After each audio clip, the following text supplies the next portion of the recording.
I spent 15 years managing a classified CIA surveillance program, tracking Bigfoot in the Pacific Northwest. What I discovered in those files about government secrecy and what actually lives in our forests is something that still keeps me awake at night. Some might call me a traitor for revealing this publicly, but at 71 years old, after carrying this burden for 5 decades, I believe the American people deserve to know the truth. My name is Robert Hendricks. I'm a retired intelligence analyst, former GS-13 with the Central Intelligence Agency's Domestic Collection Division. This is my story, and I'm telling it exactly as it happened because what I learned changes everything we think we know about government transparency and the creatures that share our continent. The spring of 1974 was an unusual time at CIA headquarters in Langley, Virginia. I was 29 years old, recently promoted after 3 years of successful work, analyzing Soviet satellite imagery during the height of Cold War tensions. My office was on the 4th floor of the original headquarters building, a small windowless room I shared with 2 other junior analysts, where we spent our days studying grainy photographs of missile installations and submarine pens. The fluorescent lights hummed constantly, and the air always smelled faintly of coffee and copy machine toner. I'd grown accustomed to the rhythm of classified work, the badge checks at every doorway, the constant awareness that everything I touched was marked top sec or higher, the careful conversations that never revealed anything substantive even to colleagues with the same clearance level. I had imagined my career following a predictable trajectory. More satellite analysis, maybe eventually moving into technical intelligence assessment. Perhaps a posting overseas if I was lucky.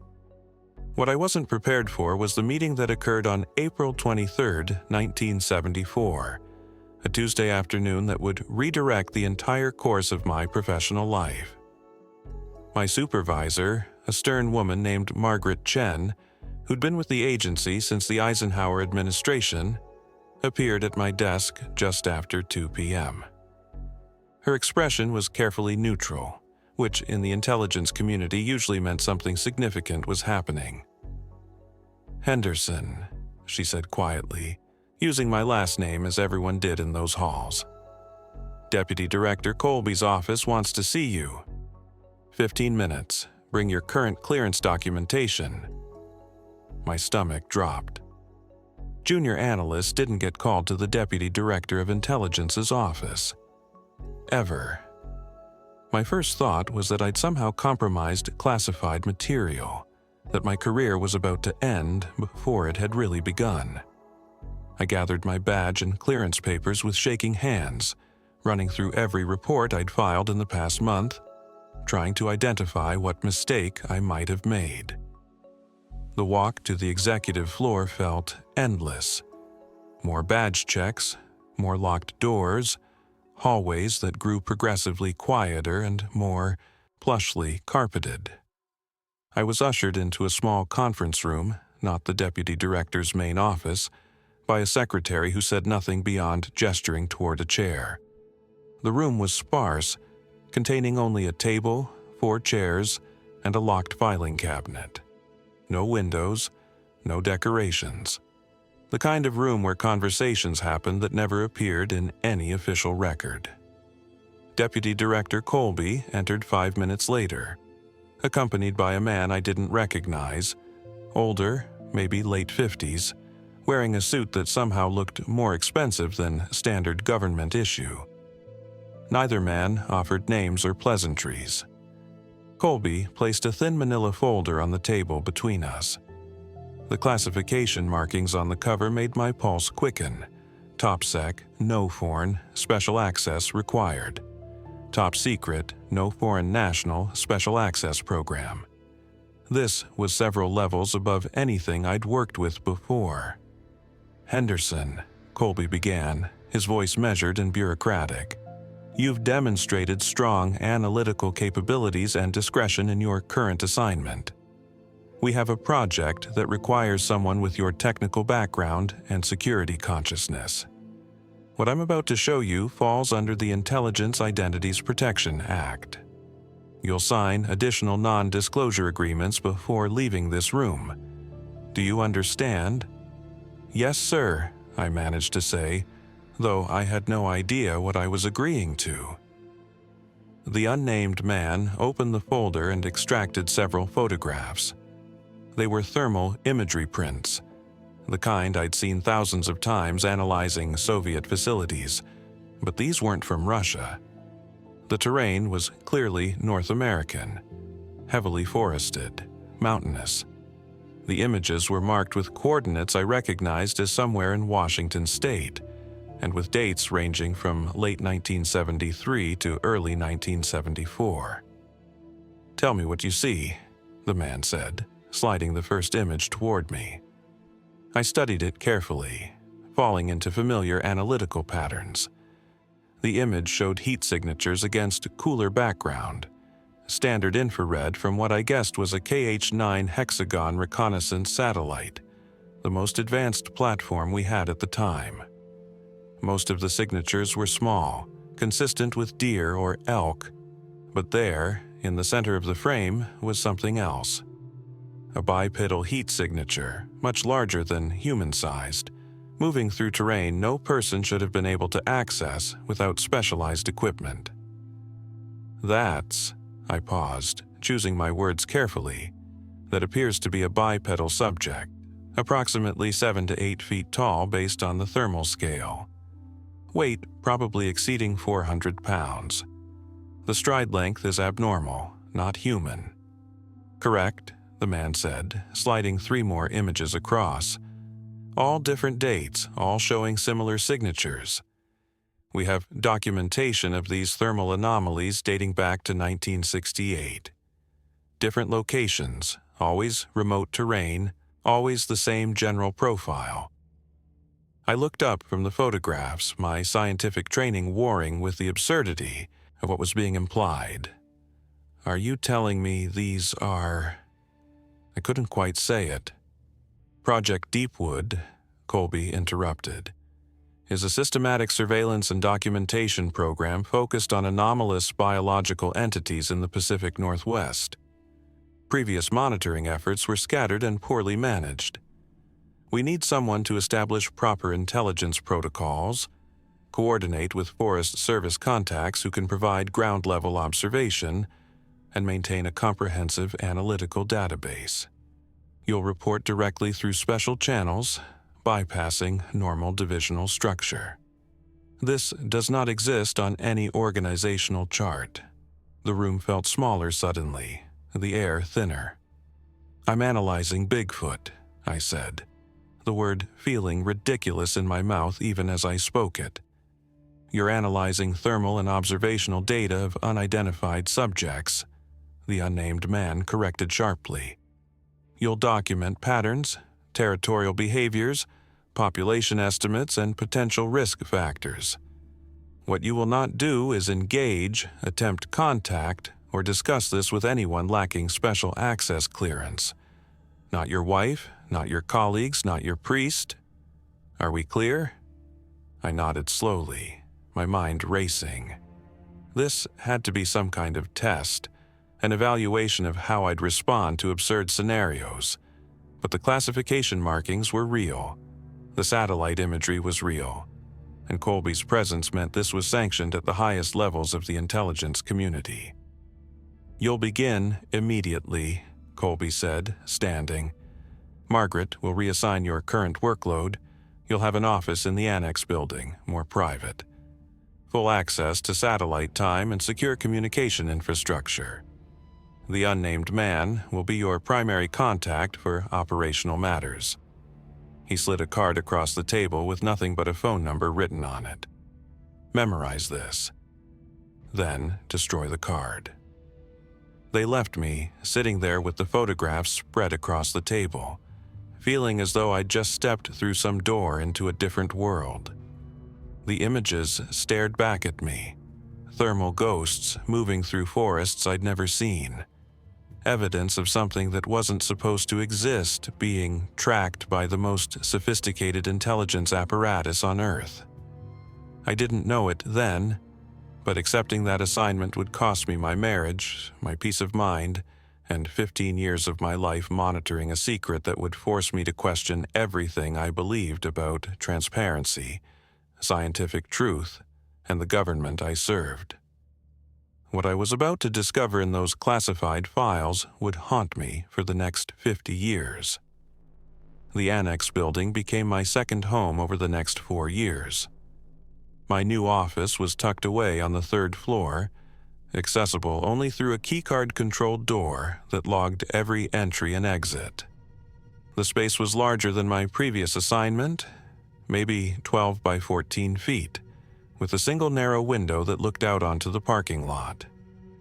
I had a secure phone line, a safe for classified materials, and a filing system that existed nowhere in the agency's central database. Project Deepwood occupied a bureaucratic ghost space, funded through compartmentalized accounts that appeared on no public ledgers. Building the surveillance network proved more complex than analyzing satellite photographs. I spent May and June of 1974 establishing protocols, requisitioning satellite imaging time without revealing why I needed coverage of seemingly random forest sectors, and identifying Forest Service personnel who might serve as ground-level observers without understanding the true nature of what they were documenting. The key was plausible deniability. I couldn't simply call a ranger station and ask if anyone had seen Bigfoot. Instead, I developed a cover story about a joint federal study on large predator movements, supposedly tracking cougar and bear populations to assess their impact on recreational areas. My first field visit came in late July. I flew commercial to Seattle, rented a nondescript sedan, and drove 3 hours into the Cascade Range to meet with a Forest Service district ranger named Bill Morrison. We met at a small diner in a logging town whose main street still had wooden sidewalks. Morrison was in his mid-50s, weathered and cautious, the kind of man who'd spent enough years in the wilderness to know that not everything out there fit neatly into wildlife management textbooks. I showed him my credentials, legitimate enough but vague about my specific assignment. I explained I was coordinating a multi-agency assessment of wildlife patterns and needed regular reports on any unusual animal activity, tracks that didn't match known species, vocalizations that seemed out of place, areas where normal forest sounds went suddenly silent. Morrison studied me for a long moment over coffee that tasted like it had been sitting on the burner since morning. "You're not the first government fellow to come through here asking these kinds of questions," he said quietly. "Had someone from Defense Department back in '69, asking similar things. Never heard what came of it. I filed that information away. Defense Department meant this went deeper than I'd realized. That Project Deepwood had predecessors I hadn't been briefed on." I kept my expression neutral and explained that consistent documentation was the priority, that I'd provide him with standardized reporting forms and a secure communication number. He agreed, though I could see the skepticism in his eyes. Before I left, he mentioned almost casually that there were areas in his district where experienced rangers simply didn't go alone. Places where the forest felt different, where equipment malfunctioned and compasses spun lazily without finding north. Over the following months, I established similar contacts across Washington and northern Oregon. 8 ranger stations, 12 individual contacts, all feeding me reports through channels they believed were routine interagency coordination. The data began accumulating in my office safe. Incident reports of 14-inch footprints found in snow at elevations where no humans had any reason to be. Of salmon carcasses found arranged in patterns that suggested tool use. Of campers describing sounds they couldn't classify as any known animal. I cross-referenced these reports with satellite thermal imagery, and patterns emerged. The creatures moved seasonally, following game migrations and water sources. They avoided areas of heavy human activity, but seemed to monitor roads and trails from a distance. Population analysis suggested somewhere between 18 and 24 individuals across a territory spanning roughly 4,000 square miles of the Central Cascades. They traveled in small groups, usually 2 to 4 individuals, and demonstrated what could only be described as territorial behavior, returning to the same regions year after year. By 1976, I was spending more time analyzing Bigfoot behavior than the Soviets had spent planning their ICBM deployments. The work was intellectually fascinating in ways my previous assignments never had been. This wasn't Cold War gamesmanship, wasn't political maneuvering. This was fundamental biology, a species that had somehow evaded scientific documentation despite living in one of the most extensively studied ecosystems in North America. I began keeping 2 sets of notes. The official reports I filed through Project Deepwood channels were dry, technical, focused on observational data and pattern analysis. But in a personal journal I kept locked in my home office, I documented something else entirely. The evidence suggested these creatures possessed problem-solving intelligence, social structures, possibly even primitive tool use. They weren't simply large primates. They were something more complex, something that deserved scientific study rather than covert surveillance. The contradiction gnawed at me. I wanted to bring in primatologists, wildlife biologists, experts who could properly assess what we were observing. But my operational parameters were explicit: document, analyze, report. No outside consultation, no scientific collaboration. The knowledge remained trapped inside the intelligence apparatus, serving no purpose beyond satisfying bureaucratic curiosity about potential security implications. The personal cost mounted steadily. My wife Sarah knew something had changed in my work, but accepted my explanation that I'd been reassigned to sensitive analysis requiring frequent travel. The lies came easier than they should have. Weekend field trips to the Northwest became routine. Time spent hiking remote trails with topographic maps and cameras, hoping to verify what the satellite imagery suggested. I never saw the creatures myself during those years, but I found their signs. A partial footprint in creek mud, measuring 16 inches from heel to longest toe. Trees stripped of bark at heights no bear could reach. Collections of river. Stones arranged in cairns that served no obvious purpose but suggested intentional placement. In March of 1978, a logging operation nearly pushed into an area where my analysis indicated a family group was denning for late winter. I had to work through Morrison to coordinate a hasty forest closure, inventing a story about unstable soil conditions and avalanche risk. The logging company complained, but complied. I never told them they'd been within a quarter mile of creatures that would have revolutionized biology if discovered. That night, I sat in my hotel room staring at satellite imagery of heat signatures moving through the closed sector. 3 individuals, probably 2 adults and a juvenile, and wondered what kind of scientist I'd become. Not the kind who advanced human knowledge, the kind who buried it. My marriage ended in divorce papers served in August of 1978. Sarah had grown tired of the secrets, the absences, the husband who was physically present but mentally elsewhere. I couldn't blame her. How do you explain that you're more invested in protecting creatures that officially don't exist than in maintaining your own relationship? I signed the papers in my annex office, surrounded by classified files documenting a species the world would never know about, and felt the weight of what I'd chosen. The work continued. The surveillance continued. The creatures remained hidden, monitored by satellites and scattered rangers, existing in a classified limbo where they could be documented but never protected, observed but never acknowledged. I was building the most comprehensive database on Bigfoot behavior ever compiled, and it would never see peer review, never contribute to conservation efforts, never benefit anyone beyond intelligence analysts wondering if these creatures posed some vague national security concern they could never quite articulate. I didn't know it then, but worse was coming. The call came at 4:30 in the morning on August 14, 1981. I was asleep in my apartment in Alexandria, Virginia, when the secure phone line rang with its distinctive double pulse that meant operational priority.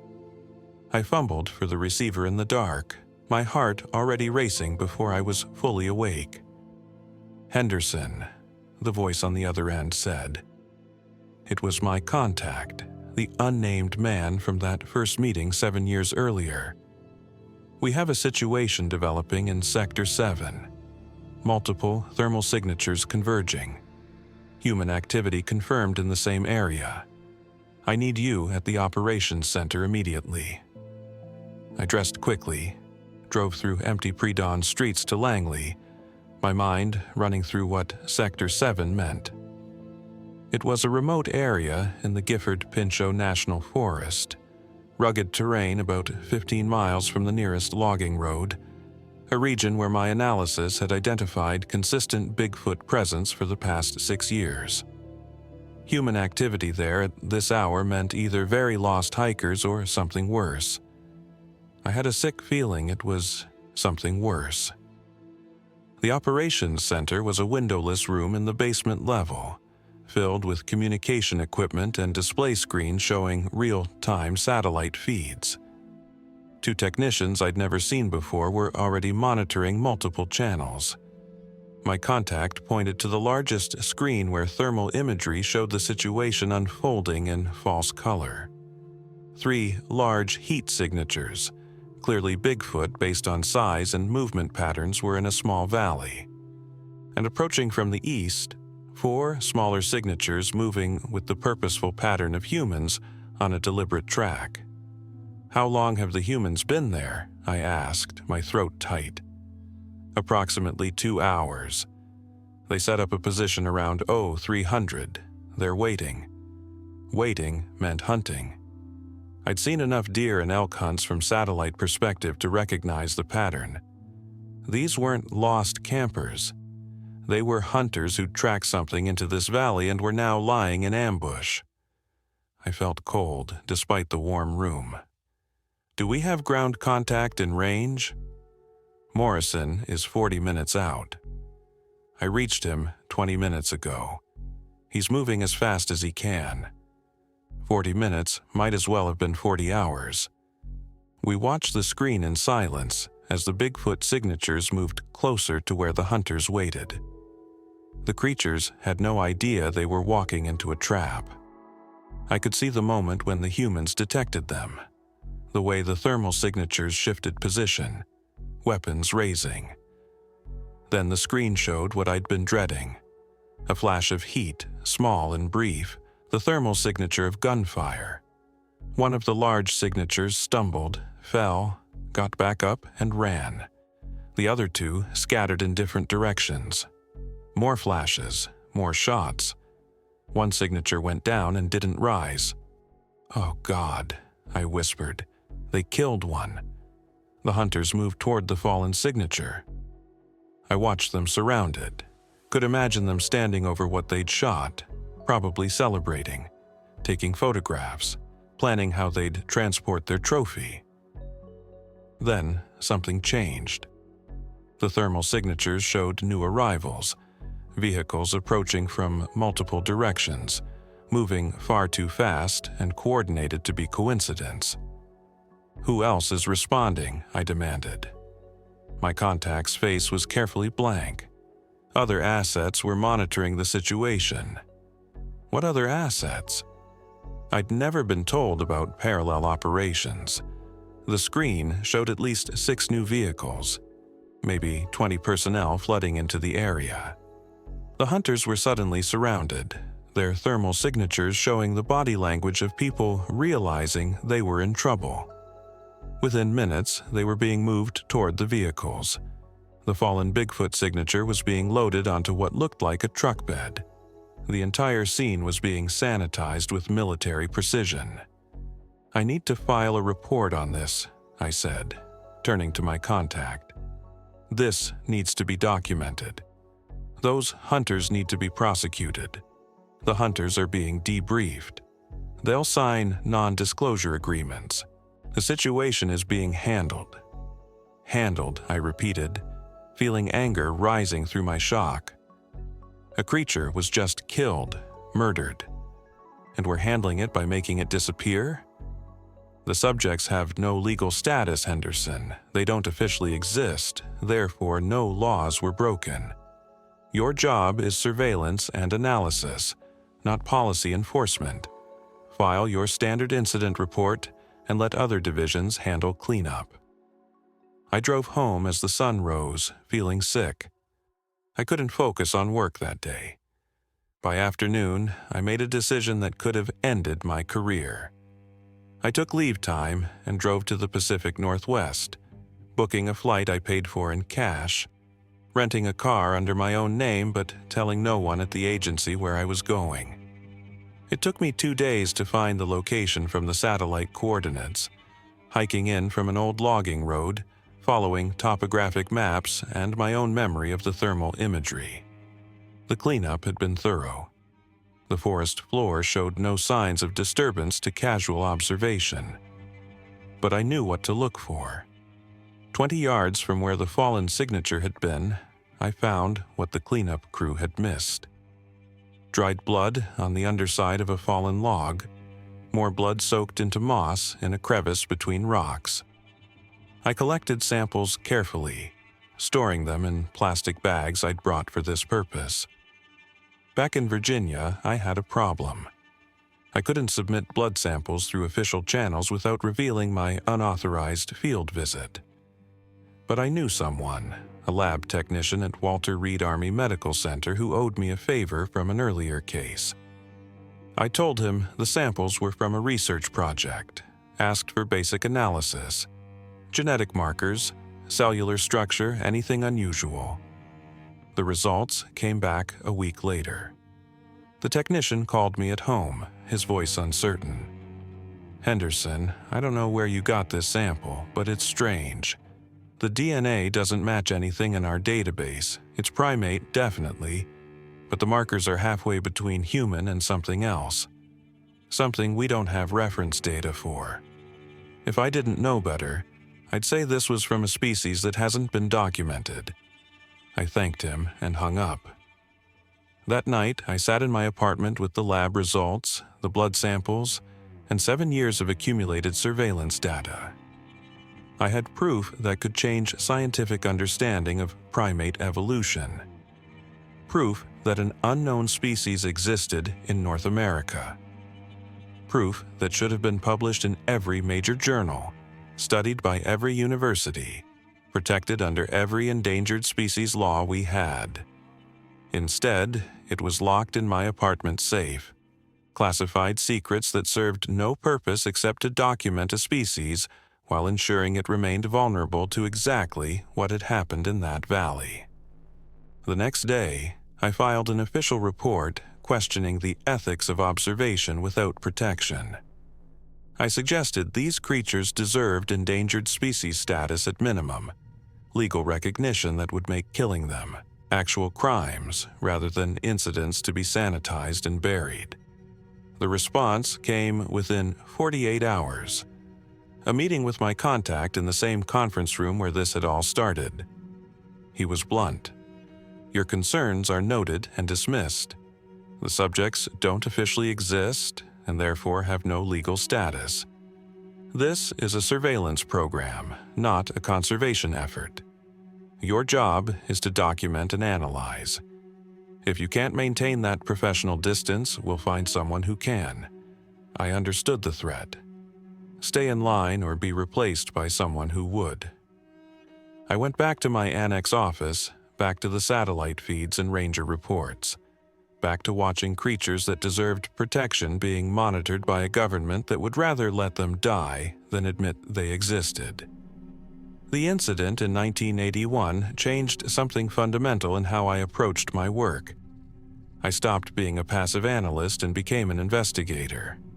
If Project Deepwood was just one piece of a larger puzzle, I needed to see the complete picture. My security clearance gave me access to vast archives of classified material, and I began using that access in ways that probably violated the spirit, if not the letter, of my authorization. I started searching for references to anomalous biological entities in files that had nothing to do with my official assignment. What I found disturbed me more than I'd anticipated. The government's knowledge of Bigfoot didn't begin in 1968 as I'd been told. It went back much further. In a dusty box of declassified Army Corps of Engineers reports from 1943, I found an incident report from Camp Hale in Colorado.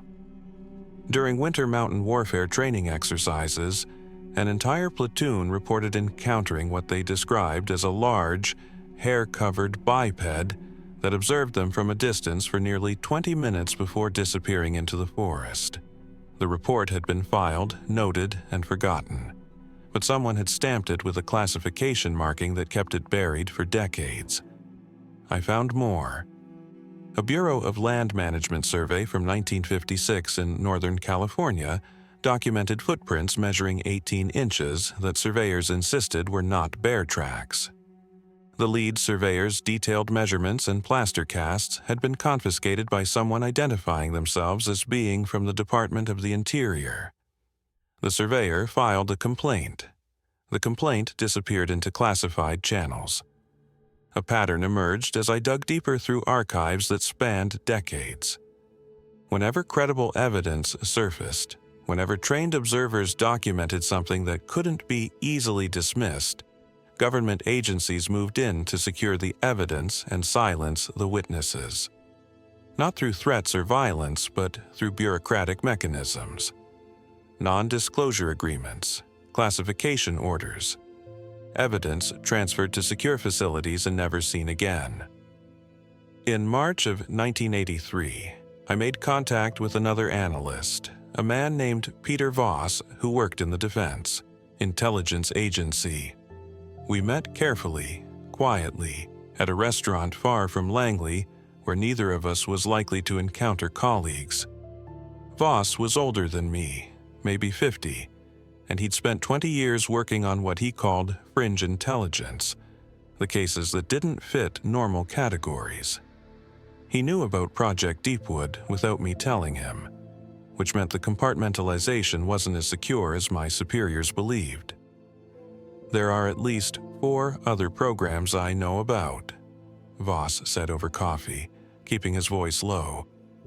Different agencies, different focuses. Some are pure surveillance like yours, others are more active. He paused, choosing his words carefully. There are people who want specimens, live specimens for study. They believe understanding the biology could have military applications. Military applications, I repeated, feeling sick. They want to capture them. Voss nodded. It's been attempted, twice that I know of, both failures. The creatures are too intelligent, too careful. But the interest remains. He leaned closer. You need to understand something, Henderson. This isn't about science or conservation. It's about control. If these creatures officially exist, they'd have to be protected. Protected means restricted land use, environmental regulations, all sorts of complications for logging, mining, development. There are economic interests that benefit from these things remaining officially non-existent. Over the following months, I connected with 3 other intelligence personnel who'd worked on similar programs over the years. We formed an unofficial network, sharing information that none of us were supposed to have. What emerged was staggering. The government had been tracking Bigfoot systematically since at least the 1950s.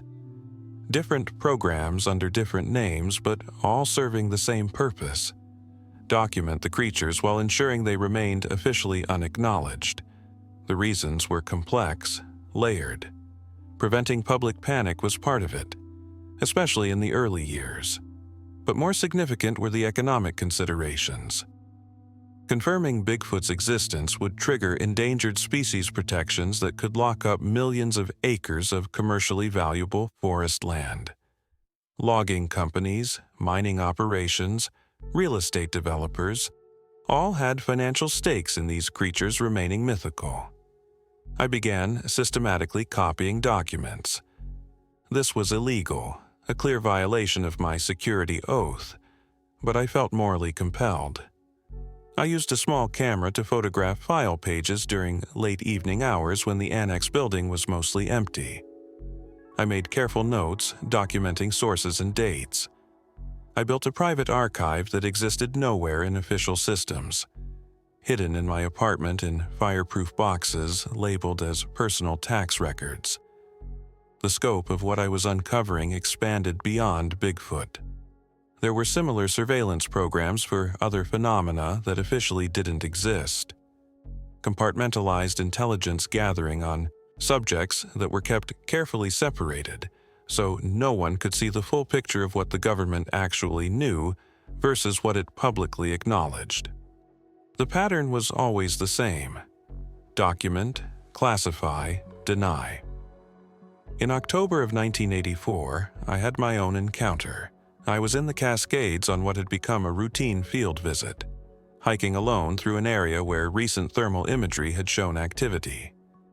The afternoon was cool, overcast, the forest quiet except for the distant sound of a creek. I was photographing what appeared to be a stripped sapling, bark removed in a way that suggested deliberate action rather than animal feeding, when I felt the weight of being watched.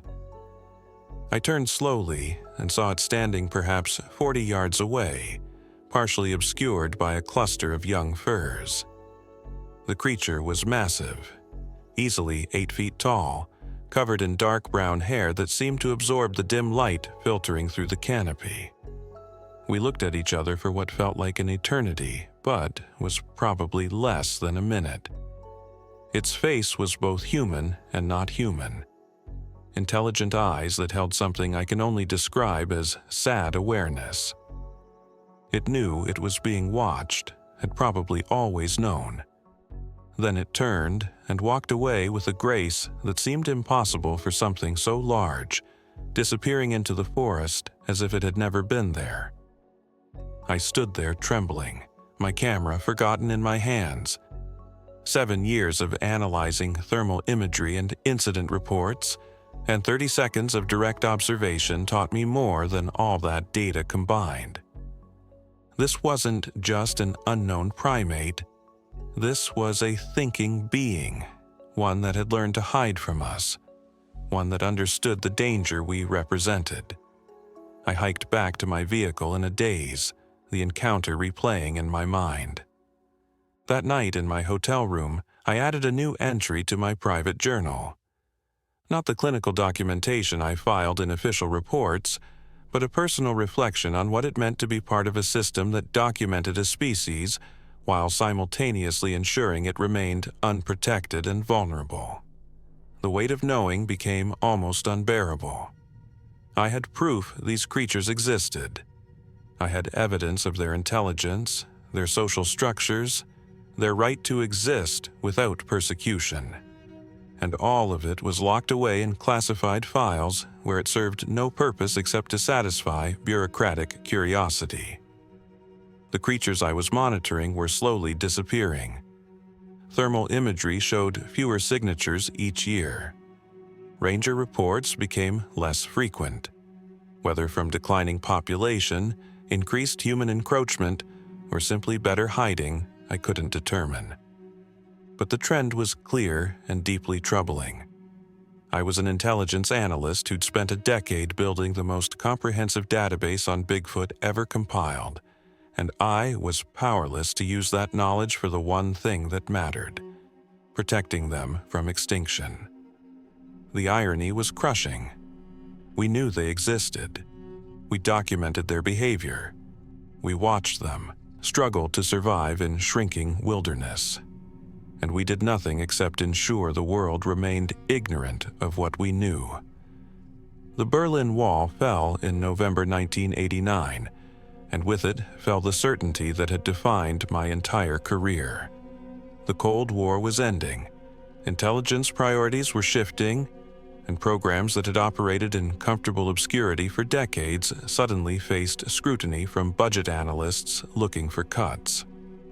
Project Deepwood had always been a small line item buried in larger appropriations, easy to overlook when the agency was focused on Soviet threats. But as those threats diminished, people started asking harder questions about what exactly we were spending money on. The memo arrived in February 1987, 2 years before the wall came down, but when the writing was already visible. It was brief, bureaucratic, devastating. Due to shifting operational priorities and budget constraints, Project Deepwood will be terminated effective fiscal year 1989. All documentation will be transferred to appropriate archives. Personnel will be reassigned to higher priority intelligence gathering efforts. The language was sterile, revealing nothing of what was actually being lost. I requested a meeting with my contact, the unnamed man who'd been my operational supervisor for 13 years. We met in the same conference room where this had all begun, though he looked older now, grayer, more tired. "It's not personal, Henderson," he said before I could even argue my case. "The program served its purpose. We have extensive documentation. We understand the subject's behavioral patterns and territorial ranges. Continued surveillance provides diminishing returns while consuming resources we need elsewhere." "Diminishing returns?" I repeated, trying to keep my voice level. "We're monitoring a species that may be going extinct. Population estimates have dropped by at least 30% since we started. That's not diminishing returns. That's watching a catastrophe unfold." He sighed, pulling out a file I recognized as my own personnel record. "You've done excellent work, Robert, but you've also become too invested. Your field reports over the past few years have included more advocacy than analysis. That's not your role. We're intelligence, not wildlife management. Because wildlife management doesn't know these creatures exist," I shot back. "Because we've spent decades ensuring no one can protect them. And now we're just going to stop watching? Stop caring? We're reallocating resources to missions with clearer national security implications. The subjects will continue to be monitored through existing Forest Service channels and available satellite coverage. We're not abandoning them entirely, just formalizing what's already become reality. Budget cuts mean choices, and this program didn't make the cut. I left that meeting knowing I'd lost. Over the following months, I made one final field visit to the Pacific Northwest. I met with Bill Morrison, the ranger who'd been feeding me reports for 15 years. He was close to retirement himself, looking weathered by decades of mountain weather and forest solitude. We sat in the same diner where we'd first met, drinking the same bad coffee. "I won't be requesting those reports anymore," I told him. "Programs being shut down." Morrison nodded slowly. Figured something like that was coming. Haven't seen as much activity the past few years anyway. They've moved deeper, or there's just fewer of them. Hard to say which. He paused, stirring sugar into his coffee. "You know, I never understood what you folks were really doing with all that data. Seemed like you were just documenting something without ever planning to do anything about it." "That's exactly what we were doing," I admitted. "And it was wrong. I should have pushed harder, should have found a way to get this information to people who could actually help." Morrison shrugged. "Maybe. Or maybe you would have just gotten yourself fired, and they'd have brought in someone who cared less. At least you cared. That counts for something. Back at Langley, the archival process began. 15 years of surveillance data, thousands of incident reports, thermal imagery, analysis documents, all being boxed up for transfer to deep storage. I was supposed to ensure everything was properly labeled and indexed before shipping. Instead, I did something that could have landed me in federal prison. I made copies. Not of everything. That would have been impossible and too obvious. But I copied key documents, the most compelling evidence, the clearest thermal imagery, incident reports that demonstrated intelligence and social behavior. I used the same small camera I'd employed for my unauthorized research years earlier, working late evenings when the annex building was empty. I copied approximately 200 pages of material, carefully selected to tell the story without revealing specific intelligence sources or methods that could genuinely compromise national security. The original documents went into archives that would be classified for decades. My copies went into waterproof containers hidden in my apartment, insurance against the possibility that someday this information might matter, might make a difference. It was illegal. I knew that. I also knew it was necessary. My final official report on Project Deepwood took me 3 days to write. I tried to embed as much truth as possible, while knowing most readers would dismiss it as the eccentric conclusions of an analyst who'd spent too long on a fringe assignment. I documented the population decline, the increasing human encroachment into habitat areas, the evidence of intelligence and social complexity that suggested these creatures deserved protection rather than mere surveillance.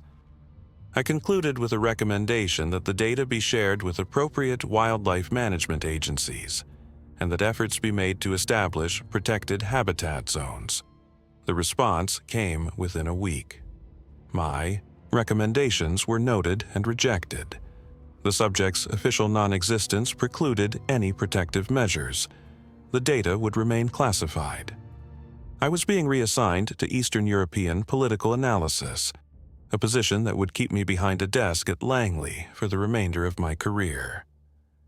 On my last day working on Project Deepwood, I sat in my annex office surrounded by empty filing cabinets and bare walls. 15 years of work reduced to archived boxes in a warehouse somewhere. I thought about the creature I'd seen in 1984, those intelligent eyes that understood it was being watched. I wondered if it was still alive, if any of them were still out there in forests that grew smaller and more fragmented each year. My ex-wife had been right to leave. I'd sacrificed my marriage, my health, my peace of mind for a program that ultimately changed nothing. The creatures remained unprotected, unacknowledged, slowly disappearing, while the government that documented them did nothing. I'd been complicit in that failure, trading my scientific ethics for a security clearance and a steady paycheck. As I was packing the last of my personal items, my contact appeared in the doorway. He looked uncomfortable, unusual for someone who'd spent decades in intelligence work. Henderson, I probably shouldn't tell you this, but surveillance isn't actually ending. It's being transferred.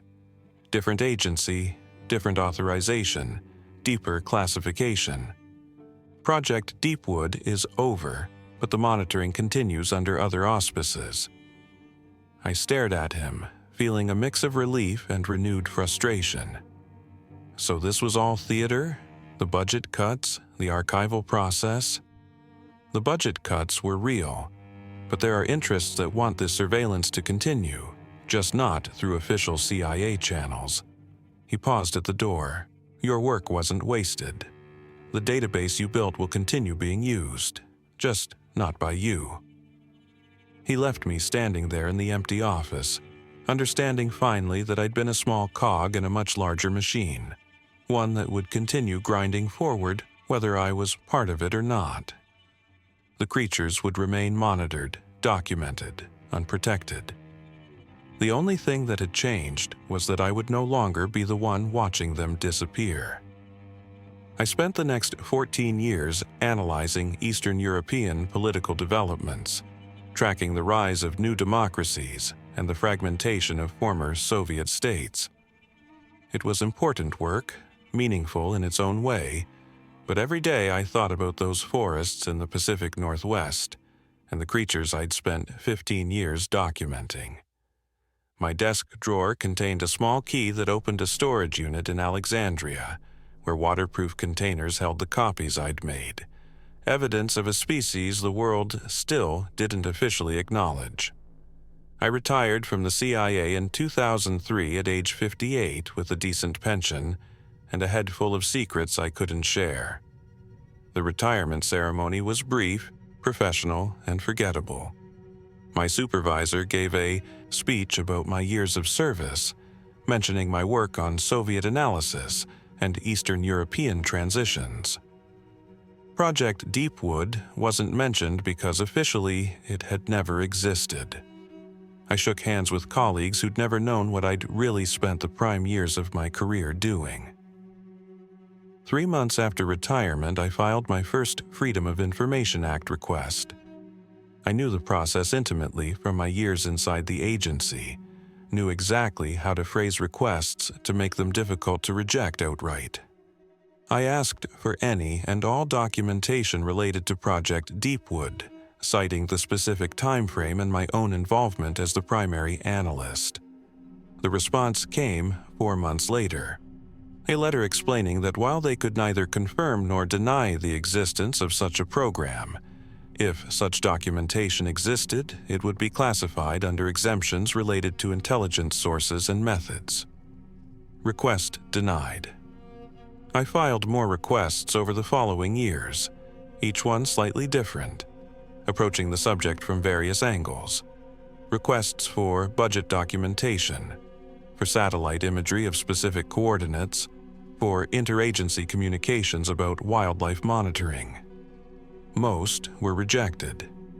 A few yielded heavily redacted pages that confirmed the program existed, but revealed nothing substantive. Black bars covered every sentence that might have contained actual information. I kept every response in a file that grew thick with bureaucratic refusals. The years passed quietly.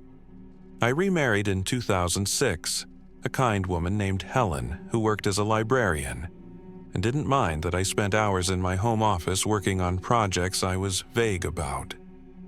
I told her I was researching government transparency issues, which was true enough. She didn't need to know the specific secrets I was carrying. By 2015, something shifted in the broader culture. The government began declassifying and acknowledging programs that had been denied for decades. Intelligence veterans started coming forward about various black projects, speaking publicly about work they'd done in the shadows. The stigma around discussing classified matters seemed to be easing, at least for certain topics. When the Pentagon released Navy videos of unidentified aerial phenomena in 2017 and actually used the word UFO in official statements, I realized the landscape was changing. If the government could acknowledge they'd been tracking unexplained aerial objects, maybe there was space for other truths. I started writing this account in 2019, carefully at first, making sure I avoided specific intelligence sources and methods that could genuinely compromise national security. I focused on the facts that mattered. The government had conducted systematic surveillance of Bigfoot for decades, had documented their existence through multiple means, and had deliberately kept this information classified while the creatures remained unprotected and potentially declining toward extinction. I consulted with a lawyer who specialized in classification issues, showing him my sanitized draft. He was cautious but didn't think I'd face prosecution if I kept the focus on the broad strokes rather than operational details. The decision to go public came gradually. I'm 71 years old now. I have no dependents, no career to protect, and a burden I've carried for 50 years. The creatures I documented, if they still exist, deserve better than to be monitored in secrecy while habitat destruction and climate change shrink their world. They deserve scientific study, legal protection, acknowledgement that they're real and endangered. My security oath required me to protect sources and methods. It didn't require me to protect a system that documents a species while ensuring it remains vulnerable to extinction. I still file FOIA requests, more out of habit than hope. The responses are always the same: denied, exempted, neither confirm nor deny. But I notice something interesting. The dates for potential declassification keep getting extended. Documents from the 1970s that should have been reviewed for release under the 25-year rule get reclassified, pushed back another decade, then another. Someone doesn't want this information becoming public. Even now, when most of the personnel involved are retired or dead, and the Cold War justifications for secrecy have long since evaporated. I don't know if Bigfoot still exists in the Pacific Northwest. My last solid intelligence was from 1989, 35 years ago. The thermal imagery I've accessed through now public satellite databases shows the forests I once monitored, but I lack the specialized analysis tools to identify the signatures I once tracked routinely. Sometimes I see patterns in the data that might be them, large heat signatures in remote areas where humans rarely go. Or maybe I'm seeing what I want to see, finding shapes in static because the alternative, that they're gone entirely, is too painful to accept. What I do know is that the surveillance I helped establish probably continues in some form. The government doesn't invest decades in monitoring something and then simply forget about it. Different agencies, different classifications, but somewhere in the vast intelligence apparatus, someone is likely still watching those forests, still documenting whatever remains. And that information still serves no purpose except to satisfy bureaucratic curiosity, while the creatures it documents receive no protection from it. The archive I maintained, those carefully copied documents in their waterproof containers, represents the most comprehensive evidence of Bigfoot's existence ever compiled by someone willing to discuss it publicly. It's not enough to prove their existence beyond all doubt. The thermal imagery could theoretically be misidentified, though I know it wasn't. The incident reports could be exaggerated or mistaken, though the patterns across hundreds of reports from trained observers suggest otherwise. The DNA analysis from 1981 was inconclusive enough to allow skepticism, though it clearly indicated something anomalous. But taken together, the evidence is compelling, and it represents just a fraction of what the government knows. There are classified archives I never accessed, programs I learned about only through rumors, decades of additional surveillance data collected after I left. The full truth remains locked away, protected not by national security needs but by bureaucratic inertia and economic interests that benefit from these creatures remaining officially mythological. If you're reading this, if this account reaches you somehow, understand that I'm not asking you to believe me based on faith. I'm asking you to demand transparency, file your own FOIA requests, push for declassification of wildlife monitoring programs from the 1970s and 80s. Question why satellite imagery from decades ago remains restricted. The government won't voluntarily release information that challenges comfortable narratives about what exists in our forests. And if you work in intelligence, if you have access to the files I once managed, consider what your oath really requires. Does it require you to protect a species being documented toward extinction? Does it require you to maintain secrecy that serves no legitimate security purpose? Or does it allow room for conscience, for the recognition that some truths matter more than bureaucratic protocol? I still think about that creature I saw in 1984, standing in the forest watching me with eyes that understood too much. I wonder if it survived, if it had offspring, if somewhere in the deep wilderness its descendants still move through the shadows, still hiding from us, still unacknowledged by a government that's known about them all along. I hope they're out there. I hope they've found places remote enough to survive our expansion, our roads, our constant encroachment. But hope isn't knowledge, and knowledge is what I spent 15 years gathering, only to watch it be buried in archives where it helps no one. This is my testimony. This is what I know. And this is why I believe the American people deserve the truth about what lives in our forests and what their government has been hiding for the past 70 years.